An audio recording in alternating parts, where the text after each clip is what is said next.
is it safe to promote weightlifting, weight training for children? Very safe.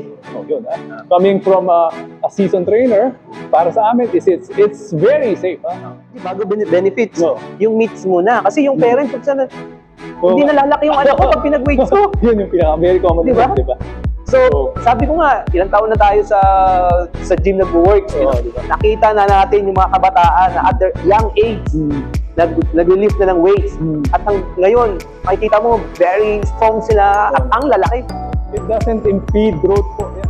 Sa part ng research ko, na yung growth, meron daw possibility na nai-impede or nai-hinder kung yung as early as this young age, yung bata is dirty bulking. Bodybuilding. Bodybuilding yung nagpo-full speed na Oo. as early as this young age. Kumbaga sabi nila, imbis na vertical growth is nagiging horizontal growth ba tawag yan? Kumbaga imbis na yung growth mo pataas